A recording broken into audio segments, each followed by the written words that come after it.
Bonsoir à tous, ravi de vous retrouver pour une nouvelle saison de Made in Africa. Une saison qui sera haute en couleurs, à l'image de ce nouveau décor, mais aussi riche en reportages et débats avec des thématiques audacieuses. Pour démarrer en beauté, une émission consacrée à la jeunesse. En Côte d'Ivoire, 77% de la population a moins de 35 ans, c'est dire les forces vives de notre pays. Mais les jeunes seraient aussi les plus touchés par le chômage. Pourtant, des opportunités existent. Made in Africa est allé à la rencontre de plusieurs secteurs d'avenir dans le pays, des secteurs pourvoyeurs d'emplois pour la jeunesse africaine. Et puis, il y a ceux qui n'attendent pas de trouver un emploi et décident de créer leur entreprise. En 2019, 40% des entreprises privées en Côte d'Ivoire ont été créées par des jeunes de moins de 35 ans. Au sommaire ce soir, enquête sur ces secteurs de l'économie ivoirienne qui recrutent services numériques, logistiques, agro-industrie. Vous verrez que les besoins sont nombreux dans des métiers spécifiques qui ne demandent pas forcément d'avoir réalisé de grandes études. Puis nous partirons à la rencontre de jeunes Ivoiriens audacieux. Ils ont choisi d'entreprendre, parfois très jeunes, que ce soit dans la tech, dans l'élevage ou alors dans le monde éducatif. Ils ont un point en commun: prendre en main leur destin et créer de la richesse. C'est un constat implacable. En Côte d'Ivoire, les jeunes rencontrent des difficultés à trouver un emploi. Plusieurs raisons à cela. Manque de diplôme, mais aussi manque de formation adaptée aux réalités du marché du travail. Et des jeunes diplômés qui ne savent pas toujours comment s'y prendre pour trouver un emploi. Si le chômage des jeunes est une réalité, il existe pourtant des secteurs qui recrutent, des filières en plein boom dans le pays à la recherche de candidats, diplômés ou non. Métier recherche candidat, c'est au reportage de Thomas Degobadia et Oscar Noël Sangan. Bonjour Monsieur Cansani, je vous en prie, installez-vous. Bienvenue, vous allez bien? Ce matin, Pierre Enoch a rendez-vous avec la directrice d'une agence de recrutement abidjanaise. Je cherche un poste de traducteur-interprète, voilà, dans une entreprise. C'est intéressant de se rencontrer à cet effet parce qu'il y a un besoin, c'est vrai. Ça, c'est ce que je peux vous partager en tant que recruteur et professionnel des ressources humaines.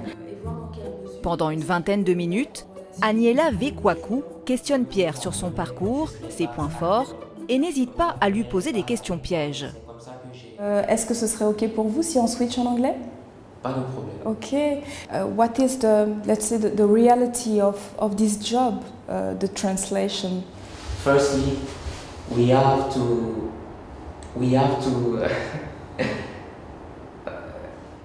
Quelques hésitations sans conséquence, car l'entrevue n'est pas déterminante pour l'avenir professionnel du jeune homme. C'est un entraînement. Objectif, être prêt lorsqu'il passera un véritable entretien d'embauche. L'idée, c'est qu'on puisse faire connaissance, d'accord? Que vous puissiez... Aujourd'hui, plusieurs jeunes diplômés défileront dans le bureau d'Aniela.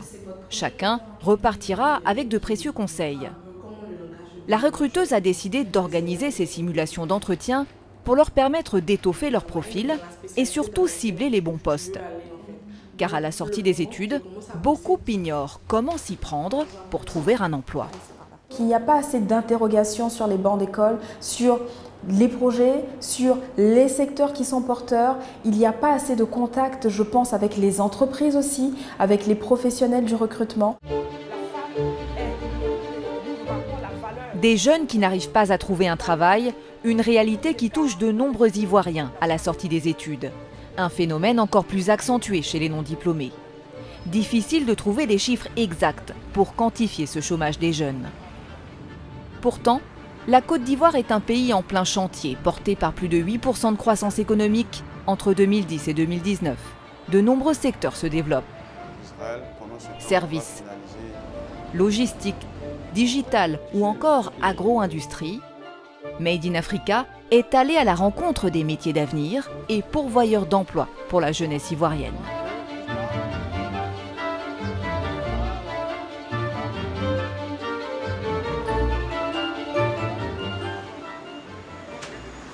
S'il y a bien un secteur où la Côte d'Ivoire a connu un développement exponentiel au cours des 10 dernières années, c'est celui des services.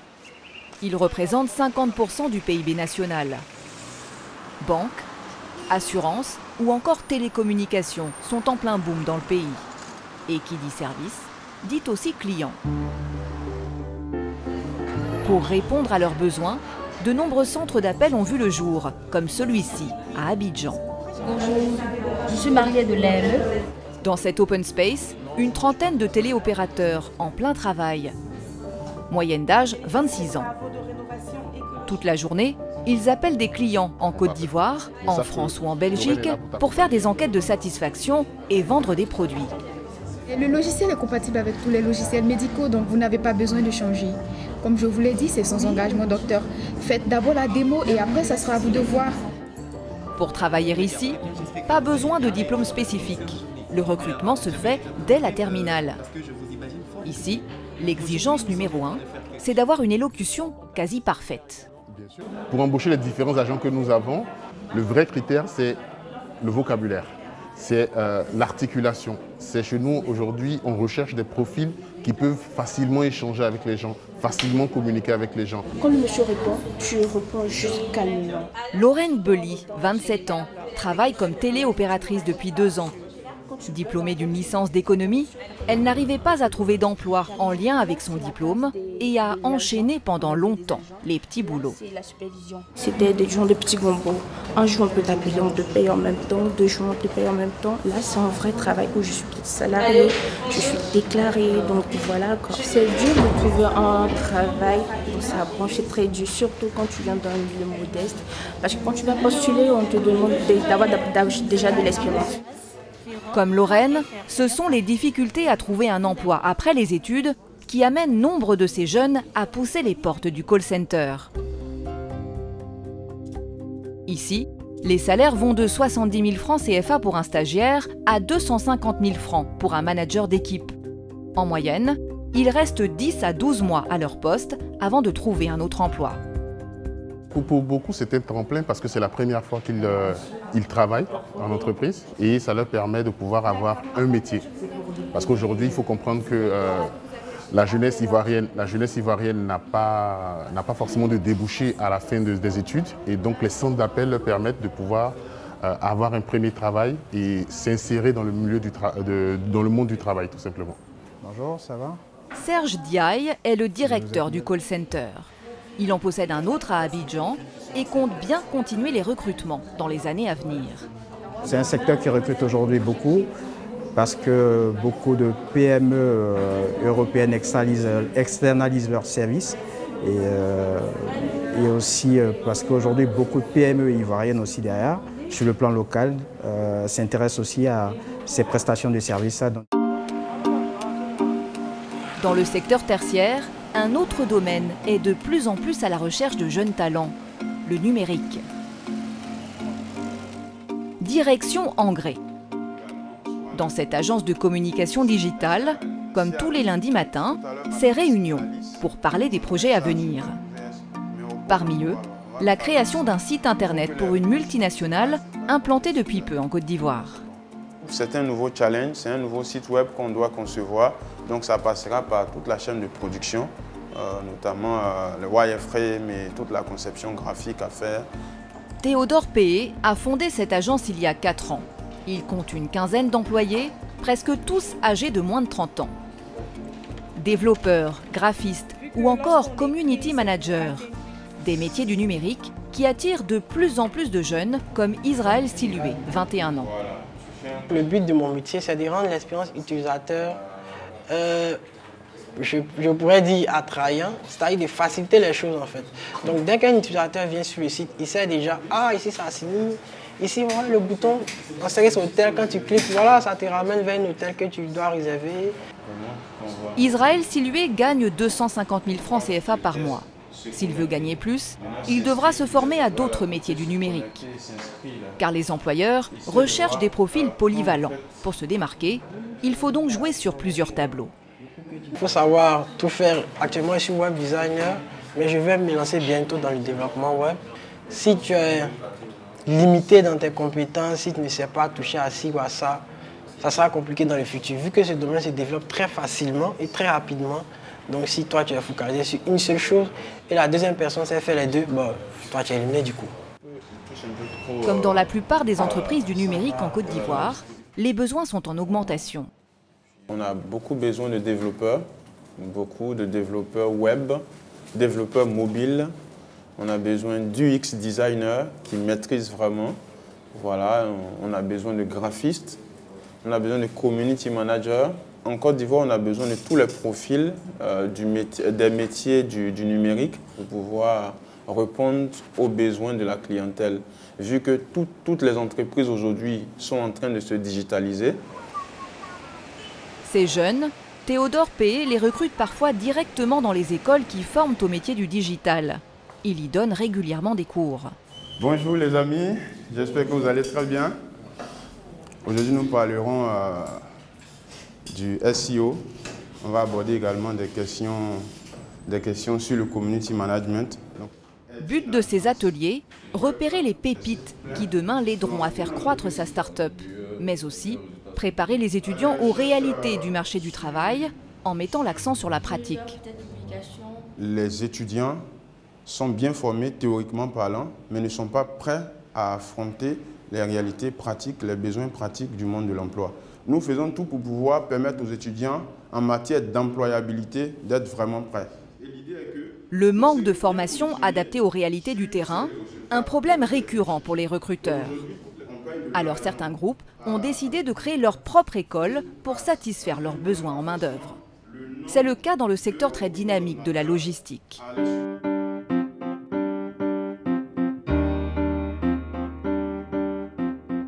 Zone industrielle de Vredi.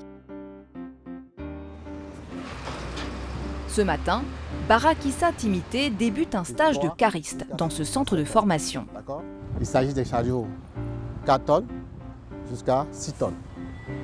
En 5 jours, elle doit apprendre à manier cet engin, un chariot élévateur. Il faut que les fous soient à 15 cm du sol. Depuis 15 ans, la jeune femme cumule les jobs non qualifiés comme manutentionnaire sur le port. Récemment, elle a décidé de se former à ce métier qu'elle pensait réservé aux hommes. Les études, il n'y a pas eu trop de chance pour ça. Je suis rentrée au port comme cartonneuse, c'est-à-dire qu'on fait les boîtes de conserve. Nous, on met dans les cartons et puis les garçons ils scotchent, on fait les palettes. Donc c'est comme ça, j'ai vu la machine, une femme dessus qui m'a plu. Elle dit, mais si elle mélange dans ça, elle gagne plus, qu'est-ce que je fais là? Et c'est comme ça que je me suis engagée dedans. Les entreprises demandent cariste parce que sans nous, on ne peut pas dépoter d'abord le conteneur. Sans nous, on ne peut pas faire le chargement. Sans nous, on ne peut rien faire. Et je ne cherche pas à m'arrêter là. J'ai vu encore les gros camions pour rouler. Comme la jeune femme, chaque année, ils sont près de 800 à se former au CFPP, le Centre de formation portuaire panafricain. Une école fondée en 2008 par le groupe Bolloré, géant du transport et de la logistique en Afrique. Lève la charge. Caristes, conducteurs de camions ou de remorques, autochargeuses, grutiers. Au total, une vingtaine de métiers différents concernés. Si la multinationale a investi dans cette école, c'est parce qu'elle a un besoin croissant en main-d'œuvre qualifiée et surtout locale. Problème, les formations de ce type en Côte d'Ivoire sont quasi inexistantes. Il n'y a pas d'école justement pour ce type de métier. Les entreprises ont besoin de personnel qualifié. Et c'est ce que chacune des entreprises recherche. De ne pas perdre de temps en formation interne, de pouvoir avoir des personnes opérationnelles tout de suite qu'elles peuvent mettre à l'œuvre immédiatement. Quand un stagiaire ou quelqu'un est bien formé et qu'il a les capacités d'agir tout de suite, d'être compétent tout de suite, je peux vous dire que tout le monde se l'arrache. Depuis sa création, le centre a formé plus de 4000 personnes. L'établissement est ouvert à tous, moyennant 200 000 à 4,5 millions de francs CFA, suivant le type et la durée de la formation. À la clé, presque 100% de chances de trouver un emploi dans le secteur.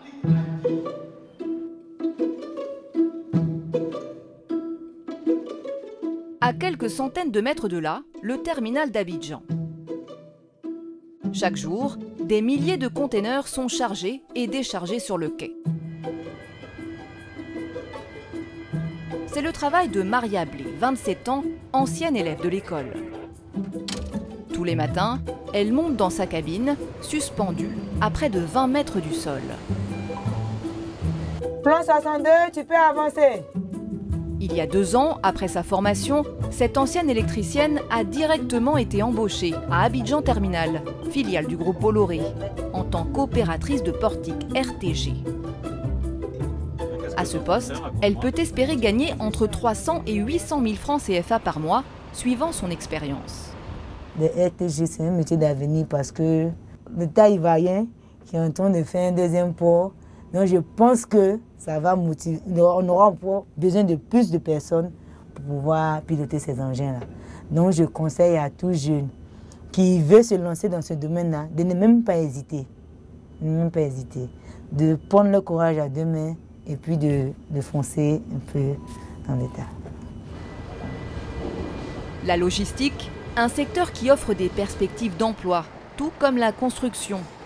2 moteurs de la croissance auxquels s'ajoute l'agro-industrie, qui à elle seule représente 20% du PIB national.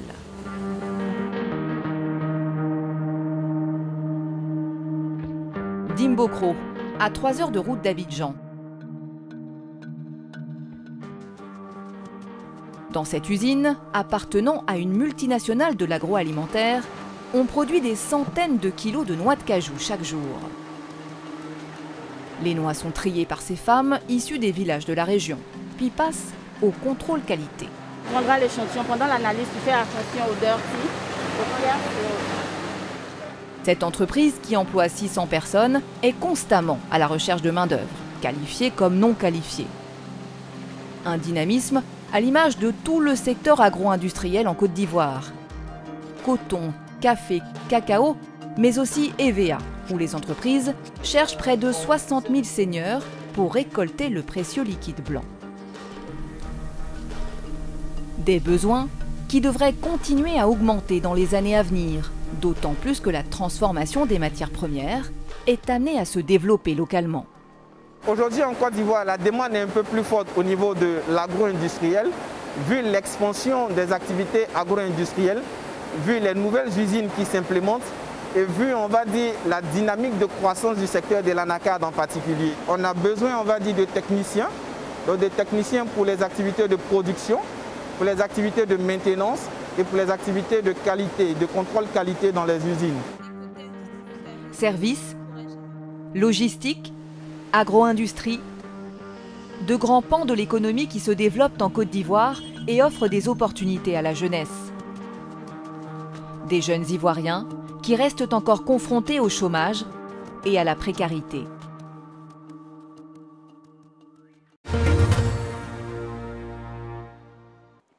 Retour sur le plateau de Made in Africa et pour débattre ce soir, j'ai le plaisir d'accueillir Karine Sibi-Nangbo, directrice des ressources humaines chez Nestlé Côte d'Ivoire, Yannick Niaman, directeur de l'agence Prestige Emploi Jeune au ministère de la Promotion de la Jeunesse et de l'Emploi des Jeunes, Yann-Cédric Lauré, fondateur du Young Job Network. Bonsoir à vous messieurs. Bonsoir. Très heureux de vous recevoir pour ce premier numéro de cette nouvelle saison de Made in Africa. Alors, question pour vous, Sibi-Nangbo. Alors, on voit qu'il y a quand même des besoins dans plusieurs secteurs en Côte d'Ivoire et pourtant, c'est un constat, beaucoup de jeunes de moins de 35 ans continuent de peiner à trouver un emploi. Comment l'expliquer selon vous? Il y a plusieurs choses. Donc, il y a les jeunes eux-mêmes qui n'ont peut-être pas la formation adaptée, mais il faut voir aussi dans quel contexte on évolue.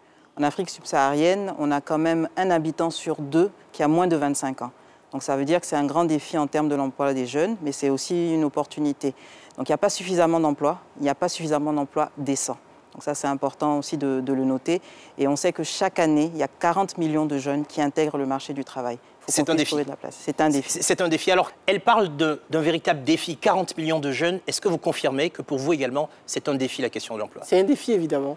La population des jeunes en âge de travailler en Côte d'Ivoire est galopante. Et malheureusement, cette formation, en plus de la formation qui n'est pas adaptée, n'a pas l'information nécessaire sur les domaines d'activité qui recrutent aujourd'hui. Donc nous allons retrouver des personnes, par exemple en philosophie, je n'ai rien contre la philosophie, mais qui malheureusement n'a pas forcément de débouché sur le marché du travail en Côte d'Ivoire. Et donc il faudrait que nous, les professionnels, puissent aller vers ces jeunes-là, leur porter la bonne information afin qu'ils suivent la meilleure formation adaptée à leur profil pour pouvoir mieux s'orienter dans le marché du travail. Alors, une chose est sûre, on est en Côte d'Ivoire. Dites-nous, c'est quoi la réalité du chômage des jeunes aujourd'hui? Alors, déjà, il y a 2 notions qu'il faudrait départir. Nous avons ce que nous appelons le taux strict du chômage et le taux combiné du chômage. Alors déjà, le taux strict du chômage en Côte d'Ivoire, il est de 2,2% de la population active. Et ça fait sourire nos invités. Oui, bien entendu. C'est pas un peu sous-estimé? Ben non, c'est pas sous-estimé. C'est un mode de calcul. Oui, bien sûr, quand on s'en tient aux caractéristiques en fait, utilisées pour définir ce taux. J'ai un diplôme en marketing, je cherche du travail, j'arrive pas à en avoir, je me dis, je fais ma petite cabine en attendant d'avoir du travail. Moi, je me considère comme étant au chômage. Est-ce que dans le calcul de ce taux strict, je suis au chômage? Non, vous n'êtes pas pris en compte dans le taux strict du chômage, mais plutôt dans le taux combiné du chômage. Alors, de quoi il s'agit? Le taux combiné? Alors, le taux combiné va intégrer alors des valeurs comme le sous-emploi. Okay. Vous en avez parlé tout à l'heure, vous avez une maîtrise marketing, vous vendez peut-être des chaussures, ou vous faites un petit commerce, vous avez une cabine téléphonique pour vous aider donc à subvenir à vos besoins primaires. Vous êtes en situation de sous-emploi parce que vous n'êtes pas en train de travailler dans le secteur d'activité de votre formation et pour un emploi. Et pour cette catégorie de personnes, il y a des efforts aussi qui sont faits au niveau du gouvernement. Bien entendu. Yann Ségrig-Lauré, votre regard sur... Je vous ai regardé, apparemment les chiffres vous ont un peu titillé, mais on va parler du Young Job Network, alors que vous avez créé, qui est un forum, le Young Job Network, pour aider aujourd'hui les jeunes pour mieux lutter en fait contre le chômage des jeunes. Alors, est-ce que vous pouvez nous en parler? Alors, Young Job Network, c'est mon histoire, comme l'histoire de millions de jeunes ivoiriens et africains qui se sont heurtés au marché du travail, justement, après leur cours à l'université ou en grande école.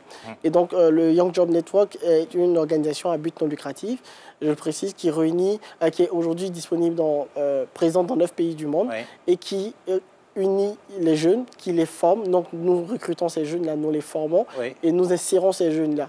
Mais la particularité de cette organisation, c'est que nous apportons un réseau à ces jeunes-là. 80% du marché du travail se trouve dans le réseau. C'est pour cela que Young Job Network est né, justement pour former ces jeunes-là, leur porter non seulement l'information et les mettre en réseau avec les différentes personnes que nous avons dans notre réseau, dans le métier, en fait, on veut parler des recruteurs et tout cela. Vous faites en partie le travail de l'État aussi, hein?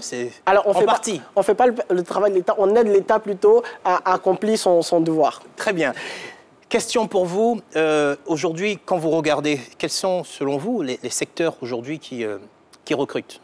On avait parlé de l'agro-industrie, c'est chez vous.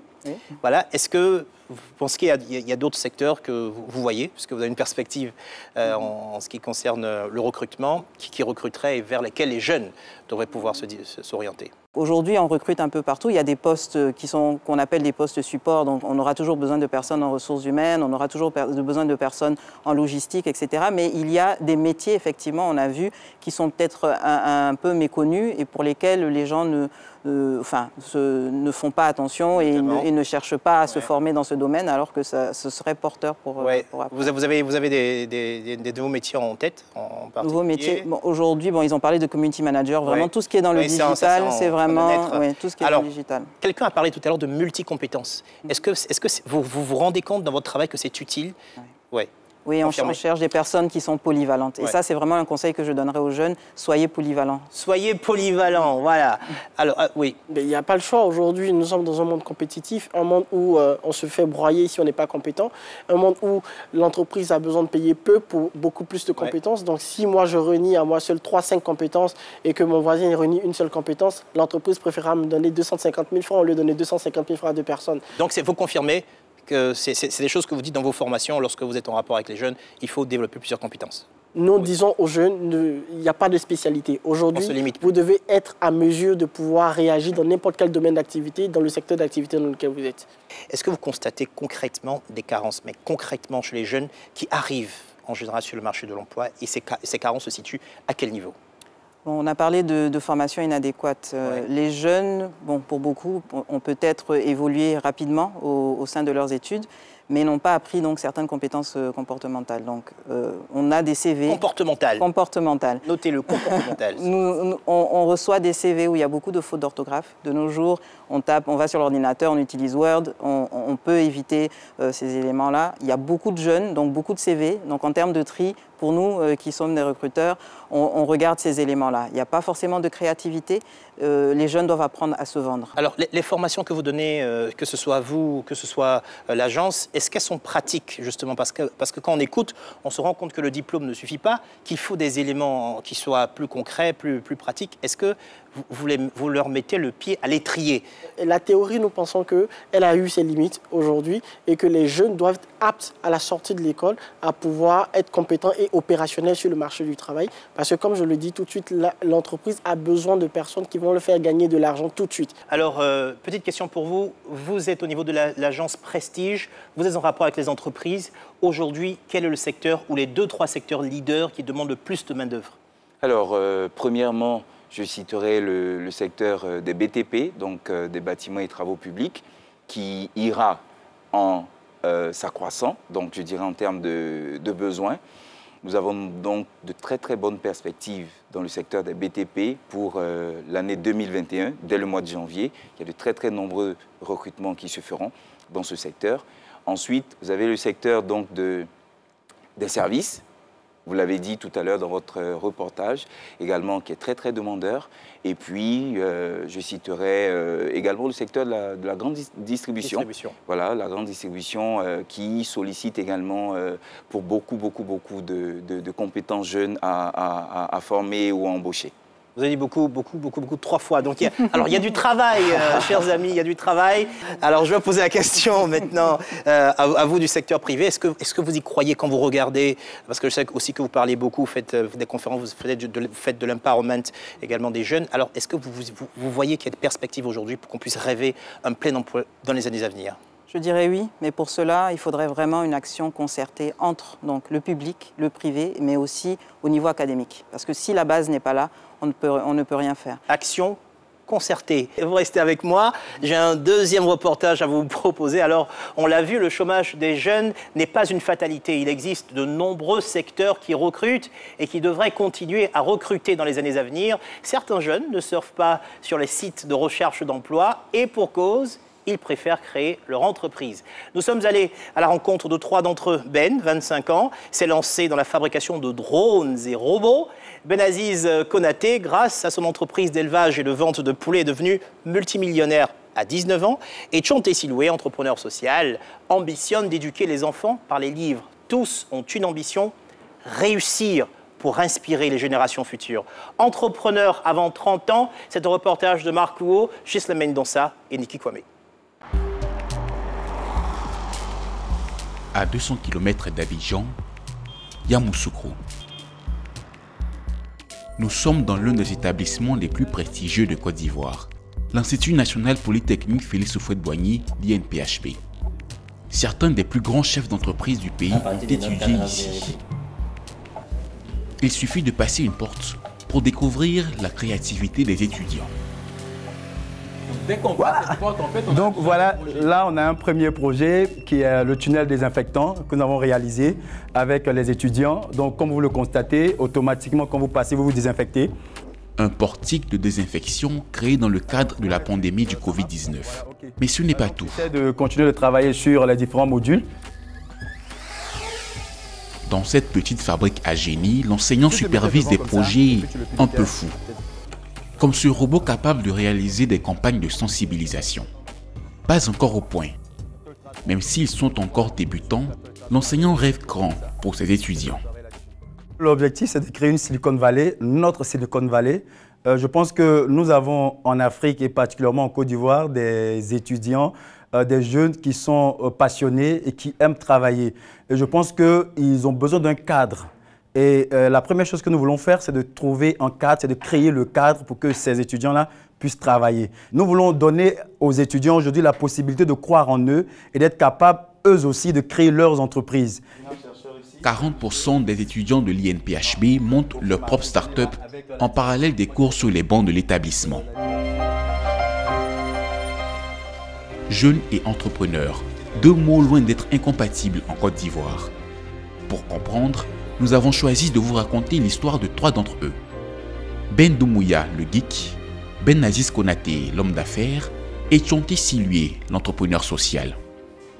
Trois parcours différents, mais un point en commun, la volonté de se dépasser, de franchir tous les obstacles pour vivre une success story avant 30 ans.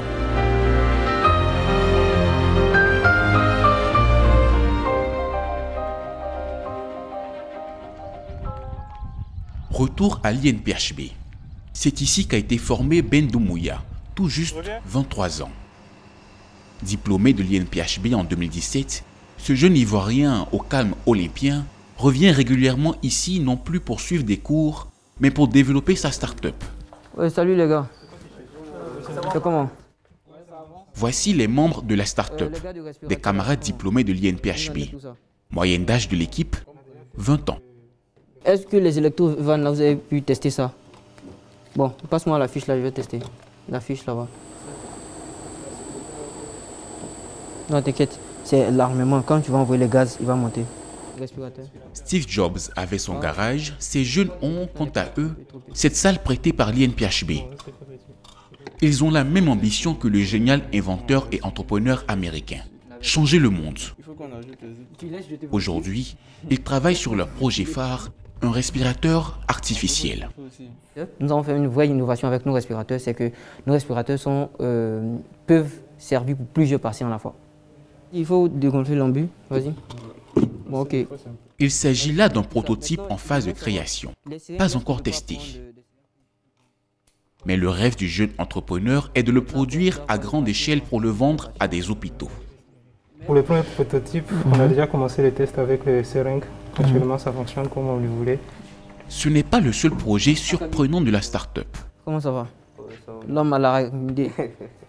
Ok, ton araignée va bien? Le projet d'arachnidé, le projet consiste en fait à donner une nouvelle expérience utilisateur de tout ce qui est engin avec ce drone. C'est un drone terrestre qui va nous permettre d'explorer les endroits les plus inaccessibles à l'être humain. Explorer toujours plus loin. L'ambition est grande. Pourtant, ces machines futuristes ne pourront peut-être jamais trouver preneur. Les fondateurs de la start-up ont besoin de 20 millions de francs CFA pour concrétiser leurs deux prototypes. Un argent nécessaire à l'achat du matériel notamment. Certains composants électroniques doivent être importés de Chine. Alors, ils ont sollicité il y a quelques mois un financement auprès d'une banque. En vain. La raison, Ben et ses camarades seraient trop jeunes et leur projet pas assez concret. De doux rêveurs en somme. C'est la principale difficulté, sinon on aurait, pour le potentiel que je sais de mon équipe, on aurait été bien plus loin que ça. Tout ce qui est produit ici, tout ce qui est projet, peu importe l'envergure du projet, c'est de ma poche. Et on essaie de se débrouiller un peu comme ça. Et donc, on espère que dans les jours à venir, la situation sera meilleure. En attendant des investisseurs pour développer la start-up, Ben mène une vie de salarié presque normale dans une entreprise. Une vie faite d'aller-retour entre Yamoussoukro et Abidjan. La société qu'il emploie, située dans le quartier de la Riviera, est spécialisée dans la technologie. Son poste, responsable de l'innovation. Toujours des perturbateurs dans ce monde-là. Concentré, Ben Doumbouya travaille sur de la programmation de drones. Des drones commandés par les Nations Unies pour lutter face au Covid-19. Les premiers prototypes ont déjà été conçus. Ces drones vont servir notamment à faire de la pulvérisation dans les endroits publics, à faire de la sensibilisation et si possible à détecter les températures des différentes personnes, donc faire la lecture des températures des différentes personnes. Un projet sur lequel il multiplie les nuits blanches. Mais rien n'entache la passion du jeune homme. Lorsque vous travaillez sur un projet pendant plusieurs jours, plusieurs semaines, toutes vos nuits, et à la fin, le projet marche, c'est très gratifiant déjà. Et puis, on se dit qu'on peut faire plus en fait. On n'a pas de limite. On ira jusqu'il faut, on va dépasser le ciel, on va aller sur d'autres planètes.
à travers la vitre et savoir que ces produits sont abattus sur place, emballés et livrés frais le même jour. C'est là la grande idée de Ben Aziz, parier sur des produits frais pour se démarquer de la concurrence. Entre 300 et 500 poulets sont abattus ici chaque jour. Plumés dans ces grandes machines, ils sont ensuite préparés et commercialisés dans la boutique attenante. Notre étude de marché a démontré que les clients préfèrent acheter des produits frais. Et scientifiquement, c'est prouvé qu'un produit frais conserve encore toutes ses protéines, contrairement à un produit surgelé ou congelé qui perd en moyenne 60 à 80% de ses protéines. Donc, nous nous sommes positionnés sur cet aspect-là. Et les affaires marchent bien. Aujourd'hui, l'entreprise de Ben Aziz Konaté possède 2 points de distribution à Abidjan et San Pedro, une 30aine d'employés. Son petit empire du poulet réaliserait, selon le patron, un chiffre d'affaires annuel de plus de 300 millions de francs CFA. Ben Aziz Konaté ne compte pas s'arrêter là. Son ambition, il la puise d'une intime conviction née sur les bancs de l'école. Moi, je n'avais pas peur de dire à mes camarades en classe que moi, je voulais être millionnaire à 21 ans.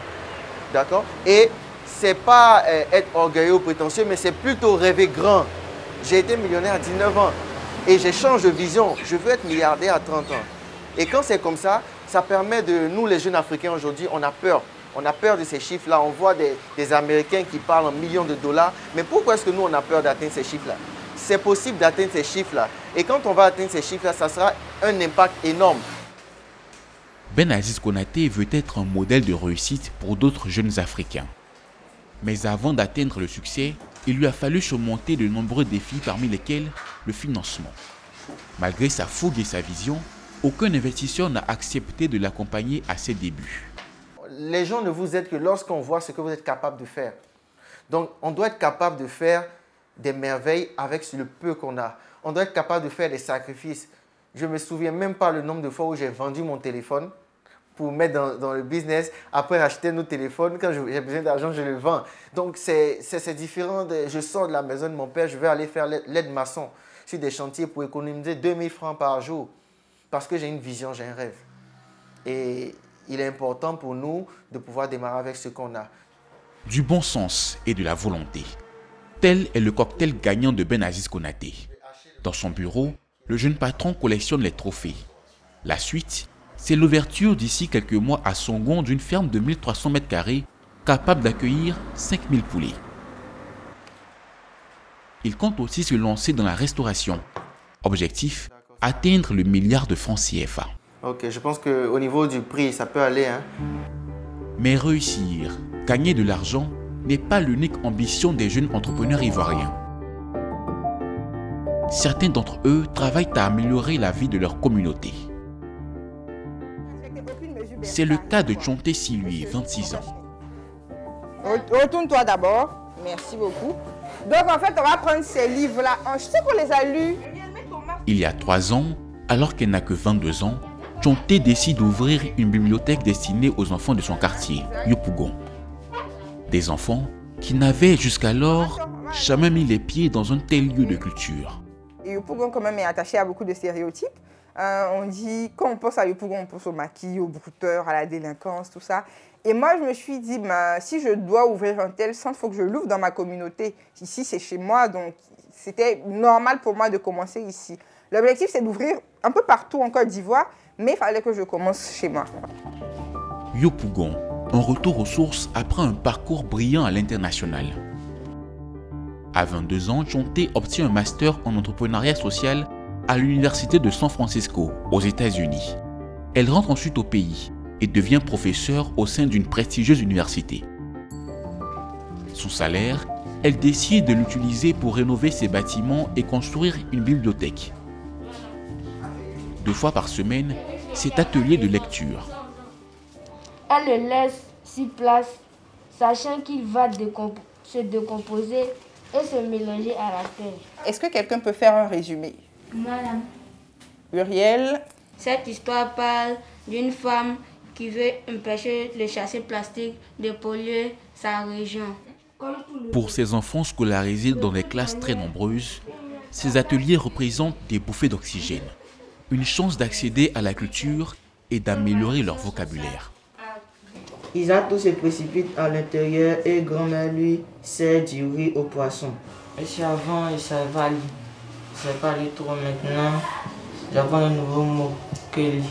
Moi, mon grand rêve, on va dire, c'est de transformer l'éducation en Côte d'Ivoire pour qu'elle soit de qualité, qu'elle soit interactive, qu'elle soit inclusive. Inclusive dans le sens où je voudrais que ce ne soit pas juste une classe d'enfants privilégiés qui ait accès à une éducation de qualité. Donc je me dis que si on envoie les livres en supplément pour les enfants, on va aider même ceux qui sont peut-être dans des écoles où c'est plus difficile, il y a trop d'élèves dans la classe et tout. S'ils ont des livres entre les mains, ils auront une meilleure éducation.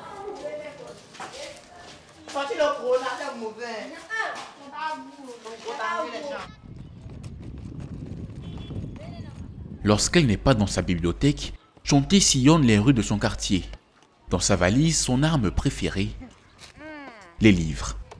Cette superbe résidence se trouve face à un taudis. Objectif de ces sessions au cœur des quartiers difficiles, convaincre les enfants de troquer leur console de jeu pour des livres. Ces enfants-là, ce sont les enfants, des adultes qui vont grandir, qui vont aimer lire, qui vont aimer réfléchir, avoir un esprit critique. Mais ce sont des adultes qui vont grandir et qui vont se dire que ah, moi, quand j'étais plus jeune, il y avait une bibliothèque de mon quartier, je partais à la bibliothèque, je lisais et c'est comme ça que j'ai découvert le monde. Qu'ils soient portés par l'envie d'impacter positivement la société comme Chonté Silué, qu'ils aient des prototypes plein la tête comme Ben Doumbouya, ou qu'ils gagnent déjà des centaines de millions de francs CFA comme Ben Aziz Konaté, ces jeunes entrepreneurs ont finalement la même ambition, réussir pour inspirer les générations futures. Ben Aziz Konaté, directeur général de Volaille d'Or, nous a rejoint sur ce plateau. Bonsoir Ben Aziz. Bonsoir. Merci d'être là. Alors, ce reportage, Yann Cédric, je vous pose cette question. Vous venez de le voir, qu'est-ce qui vous inspire? Elle donne confiance. Ouais. Elle dit aux jeunes qu'il y a de l'espoir. Et justement, lorsqu'on voit dans ce reportage des personnes de 23 ans, on voit Ben Ali qui, sans honte, affirme ce qu'il peut gagner et où est-ce qu'il veut partir. Ça dit aux jeunes que l'entrepreneuriat, il y a des choses à faire et que vous devez vous retrousser les manches et que vous devez mettre les mains dans le cambouis et travailler. Tout ne vous tombera pas du ciel. Il faudrait aller chercher pour avoir ce que vous deviez avoir. Yannick Diamant, je vous ai vu très concentré, attentif en suivant ce reportage. Entrepreneur avant 30 ans. Qu'est-ce que ça vous inspire à vous? Alors, je félicite Ben Aziz et c'est un modèle, c'est une inspiration pour notre jeunesse aujourd'hui. Et j'invite tous les jeunes à s'inspirer de modèles comme Ben Aziz, qui sont des modèles ivoiriens, qui sont des champions nationaux en construction. Et on n'a pas toujours besoin de chercher ces champions ou ces modèles, ces exemples hors de nos frontières. C'est quand même élogieux, quand même. Comment vous vous sentez d'entendre ça? C'est inspirant, c'est motivant? C'est motivant, ça nous pousse à ne pas abandonner, à nous dire que nous avons les yeux du monde sur nous, mais également nous avons toute une génération qui compte sur nous. Voilà. Alors, vous avez encore, après toutes ces années, vous avez encore 25 ans. Ça fait quand même longtemps qu'on vous voit, vous avez encore 25 ans. C'est à peine croyable. Oui, c'est vrai que j'ai commencé, les premiers reportages, j'étais autour de 21, 22 ans, donc là j'ai 25 ans. Voilà. Ça avance lentement, hein? Oui, c'est ça. Donc vous avez commencé justement à entreprendre très jeune. Oui, c'est ça. Mais pourquoi justement? Pourquoi? On va dire que j'ai regardé l'environnement. Oui. J'ai regardé l'environnement et j'ai toujours été visionnaire. Moi, j'ai toujours voulu être celui qui va monter des véhicules, Made in Côte d'Ivoire, etc. Et tout. Et donc, je me suis dit, je vois des grands frères qui ont le master, le doctorat, qui sont encore au quartier. Et je voulais tout simplement pas finir comme ça. Au chômage, hein? Voilà, au chômage. Voilà. Bon. Voilà. Et donc, pour ne pas finir comme ça, il me fallait prendre mon destin en main. Donc, prenons ce destin en main en passant par de petites activités. La passion est née, par exemple, pour l'élevage, ainsi de suite, à travers un reportage qui disait que la Côte d'Ivoire continuait d'importer de la volaille. Je me suis dit, pourquoi pas ne pas investir dedans? Et puis, en même temps, l'esprit d'entrepreneur me dit que j'entre dans un domaine, il faut que je sois le meilleur. Alors, Yann Cédric, dites-nous, aujourd'hui, entrepreneur, d'accord, c'est une solution, palliatif au chômage, mais est-ce que tout le monde, concrètement, peut être entrepreneur, selon vous? Tout le monde ne peut pas être entrepreneur, comme tout le monde ne peut pas être pilote, comme tout le monde ne peut pas être journaliste, bien sûr. Bon. Entreprendre, c'est un métier, et je le dis toujours. Entreprendre, c'est pas, on ne vient pas à l'entrepreneuriat parce qu'on a échoué. On vient à l'entrepreneuriat parce qu'on est appelé, parce qu'on pense qu'on a quelque chose à faire. Parce que pour moi, l'entrepreneuriat, c'est un acte patriotique. Il a dit tout à l'heure qu'il vient à l'entrepreneuriat parce qu'il a constaté qu'il y avait un besoin en matière première, en ce qui concerne le poulet, par exemple, en Côte d'Ivoire, et qu'il s'offusquait du fait que le poulet soit importé. Et donc, il arrive à régler un problème. Et c'est ça, en fait, c'est du patriotisme pour moi. L'entrepreneuriat, oui, ça aide à résorber le chômage. D'abord parce que l'entrepreneur lui-même, il commence à gagner des revenus. Vous avez dit que c'est dans votre définition. Okay. Et en plus, il donne du travail à d'autres personnes. Néanmoins, il y a des freins. Aujourd'hui, est-ce que l'écosystème aujourd'hui est favorable à cet entrepreneuriat qu'on présente un peu partout comme étant le fer de lance de l'économie, notamment chez les jeunes? Est-ce que les jeunes font face, notamment parce qu'ils sont jeunes, à plus d'obstacles que d'autres? Oui, beaucoup. Moi, je pense que beaucoup, mais donc, comme il a dit, on ne naît pas entrepreneur, on le devient. Donc, l'entrepreneuriat, c'est une suite d'échecs. Donc, on reste entrepreneur parce qu'on a réussi à surmonter toutes ces épreuves-là. Donc, aujourd'hui, l'écosystème n'est pas forcément très favorable, mais on va dire qu'il y a de nombreuses améliorations. Donc, au niveau, par exemple, de l'agence emploi jeune qui soutient par exemple le financement de certains entrepreneurs. Voilà, je suis même passé par là. Et il y a beaucoup, vous avez bénéficié de leur financement? Oui. Okay. On va dire par exemple que les entreprises aujourd'hui n'arrivent pas, d'accord, à aller vers les banques directement. Des jeunes entrepreneurs qui vont vers la banque et la banque vous dit ayez intérêt, ayez des maisons, etc. Et par exemple, il y a l'agence qui, par exemple, je pense, cautionne, voilà, certains financements. Confirmé. Voilà, cautionne certains mais il vous a fait des compliments tout à l'heure. Je pense que c'est un échange de bons procédés. Mais non, tout n'est pas parfait. Ouais. Effectivement, tout n'est pas parfait. Il y a des réalités sur le terrain. Ouais. D'accord? Je dirige par exemple la Ligue des jeunes entrepreneurs de Côte d'Ivoire et ces entrepreneurs-là me disent on a des problèmes d'accès au marché. On a des marchés de centaines de milliards qui sont octroyés pour la plupart des grosses entreprises multinationales. C'est vrai, c'est bien bon. Si on parle d'entrepreneuriat, de résoudre le chômage, il faudrait que ces entrepreneurs-là aient du travail. Ne demandent pas forcément de l'argent, mais du travail. Ouais. Donc, on a la Côte d'Ivoire qui a plus de 6 000 milliards par an comme budget. Voilà, donnez-nous 10%. Vous voulez votre part du gâteau. Voilà. Votre part du gâteau. Voilà.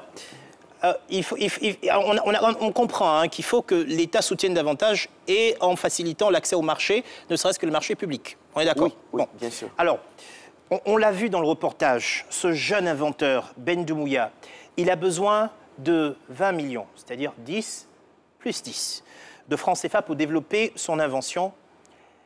Il ne les trouve pas. 20 millions. Comment, d'après vous, est-ce possible? Et Dieu merci, Ben Aziz nous rappelle que vous avez des possibilités de financement. Comment est-ce que c'est possible dans ce grand et beau pays? Même si on ne parle pas de l'État. Enfin, parlons d'abord de l'État. Voilà. Bien entendu. Alors, parce que l'État de Côte d'Ivoire, à travers le ministère de la Promotion de la Jeunesse et de l'Emploi des Jeunes, fait beaucoup pour les jeunes. C'est en cela que des financements sont octroyés chaque année à des milliers de jeunes. C'est quoi les fourchettes, les enveloppes? Alors, nous avons deux types de financement. Alors, vous avez déjà le programme Agir pour les jeunes, qui va donc apporter des financements. C'est un programme à impact rapide, qui va donc apporter des financements compris entre 100 000 francs et 1 million de francs pour les projets individuels, et puis autour de 2 500 000 francs pour les projets collectifs. À côté du programme Agir pour les jeunes, vous avez la plateforme de financement de l'Agence Emploi Jeunes, sur laquelle vous pouvez obtenir des financements de 2 500 000, 5 millions, 10 millions, 20 millions, jusqu'à 50 millions de francs CFA pour les projets structurants. Est-ce que vous connaissez concrètement, vous, Yann Cédric, des entrepreneurs qui ont pu bénéficier des fonds de l'agence? Honnêtement, non. Okay. Honnêtement, lui, il en connaît un, il est même... il est bénéficiaire. Bon. J'apprends cela et c'est justement une très bonne chose. C'est une très bonne chose d'aider les jeunes. Moi, j'ai de la peine quand je vois le petit Ben qui a 22 ans mais qui fait des choses extraordinaires, qui est en train de demander 20 millions et que les banques jugent un peu trop petit pour pouvoir lui donner ces 20 millions-là. Moi, je trouve ça un peu choquant quand même. Alors, est-ce que vous avez aussi ce sentiment qu'on ne fait concrètement pas confiance aux jeunes? Oui. On ne fait pas forcément confiance aux jeunes. Moi, je vais dire, par exemple, c'est une invention. D'accord? Il n'a pas de financement tout simplement parce qu'il n'est pas encore à l'étape où on le voit gagner de l'argent. Donc, il n'y a personne pour le financer. Et là, c'est un appel aussi. Et personne ne prend de risque. Hein? Voilà, personne ne prend de risque. Donc, il faut dire que l'agence également finance, mais après, ce sont des financements qu'il faut rembourser. le ministère de la Promotion de la Jeunesse, à travers l'Agence Emploi Jeunes, se porte garant justement pour mettre de l'argent à la disposition de ces jeunes pour leur permettre donc d'entreprendre. Est-ce que vous avez une forme de fonds de garantie? Oui, bien entendu. Bien entendu, c'est nous avons un fonds de garantie justement qui nous permet de financer ces jeunes et ces jeunes remboursent. Nous sommes très très fermes sur ce qui concerne la sélection des projets parce que justement c'est nous la garantie. Si le projet n'aboutit pas, c'est l'Agence Emploi Jeunes qui devra rembourser. Alors, des jeunes qui nous écoutent, qui sont en Côte d'Ivoire, qui sont au Mali, qui sont au Burkina, qui sont au Niger, qui sont au Tchad, qui sont au Cameroun, ils veulent rentrer sur le marché du travail, ils veulent rentrer dans le domaine de l'entrepreneuriat. Quels conseils vous leur donnez? Je commence par vous, Yann Cédric. Il faut croire déjà en soi. Il faut croire déjà en soi parce que si tu ne crois pas en toi, personne ne pourra croire en ton projet ni en ce que tu dis. Et donc, la croyance que nous avons en nos projets se communique en face des personnes qui sont là. Et il faut déjà avoir un projet, il faut rêver grand. Et moi, je le dis, rêver petit, rêver grand, c'est le même transport, c'est le même prix. Donc, pourquoi est-ce que se priver de rêver grand? Il faut avoir de l'estime pour soi-même. Il faut pouvoir développer cet esprit patriotique que, par exemple, Ben a développé pour dire aujourd'hui, mon pays se trouve à tel niveau, il faut que je crée quelque chose qui pourra contribuer au développement de mon pays. Votre avis, ils veulent, Benaziz, ils veulent entreprendre, ils veulent se lancer, qu'est-ce que vous leur dites? Justement, à ce niveau-là, je dis toujours, si vous-même, vous n'avez pas peur de vos rêves, c'est qu'ils ne sont pas assez grands. Donc, moi, j'ai peur de mes rêves et j'y travaille tous les jours. Quand je me réveille, je regarde, il faut que j'y arrive. Donc, pour un jeune aujourd'hui qui veut se lancer dans un projet, il faut qu'il cherche les meilleurs, les multinationales. C'est qui les meilleurs? Comment est-ce que je peux faire pour les dépasser?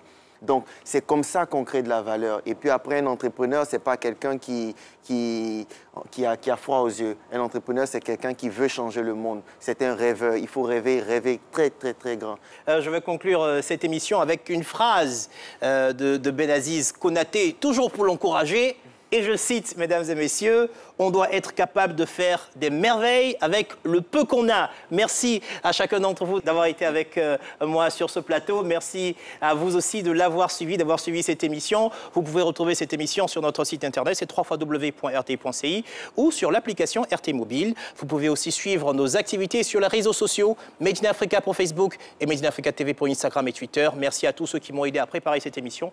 Merci aux équipes de production d'Éléphant Africa et aux équipes de la RTI pour la réalisation. Je vous donne rendez-vous dans 2 semaines pour un tout nouveau numéro de Made in Africa. En attendant, bonne suite de programme sur RTI1.